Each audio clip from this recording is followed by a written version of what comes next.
Ez Fatma Temel ji Mêrdînim. 8 sal dexçê dikim û rojnamegerî jî dikim. Zaroktiya me de li gundê me gelek jinên bi deq hebûn û gelekî bala min dikişandin. Ya rastî min digot qet ew çaxa dayîk bûn ew bi wa deqanar dayîk bû min nizanî ew tişkî normal bû wek navme de. Yê piştî ez hîn bûm ev wek çandekê ye. 2017 de û me biryar da ez ji xwe re jî çêkim. Min gelek jî hez dikir cara yekem min vêya çenga xwe çêkir atavê. Min ji wan dipirsî çawa tê çêkirin, hûn çi bikartînin, navê motîfa.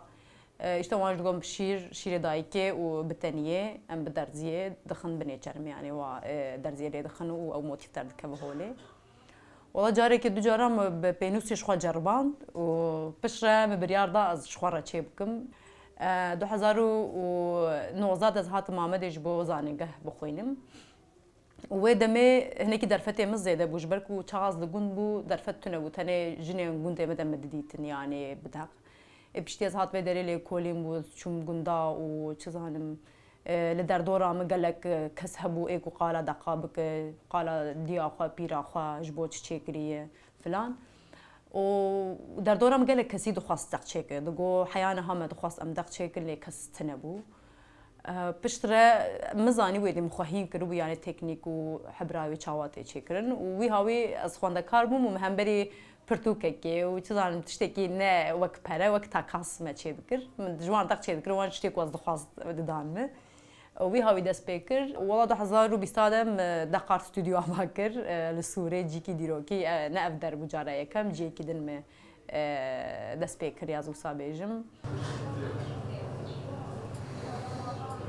Çawa bêjim mesela ev tenê em nikarin bêjin deq ya Kurda ye. Ev çandeke hevpar e û mezinê me jî ev çand. Meşandine heya vê demê û gelek motifên ku em bêjin ê Kurd mesela, ê ku Kurda çêkiriye, ê ku jinê Kurd mesela çêkiriye, li stêrka nerî, li xewazayê nerî, li derdora xwe nerî û ew motif ava kirî û bûye nasnameyek me. Çend motif heye ya motif gelek wenda bûne. Ji ber ku niha çawa bêjim berê tenê wênegir diçûn rismê jinên pîr dikişandin li ser deq belkî du hebsê heb pirtûk henin ew jî gelekî yani ya herêma Mêrdînê wa Rihayê zêdetir wa derna hatiye çêkirin. Ji ber wê zêde motif nehatiye berhevkirin yani. û niha derdora 400-500 motif heye. Yani armanca min ew e êdî ne erê ez hez dikim çêkirina deqa gelekî hez dikim. Êdî min ew çêkir ez bê temam û ê ku min perwerde kirî ez karim vê derê emanetî wan bikim û tiştê ku ez dixwazim ez bikim. Niha zêdetir armanca min ev e yani ez karim wisa bêjim. Abi siz herkesin işi tehlikeli.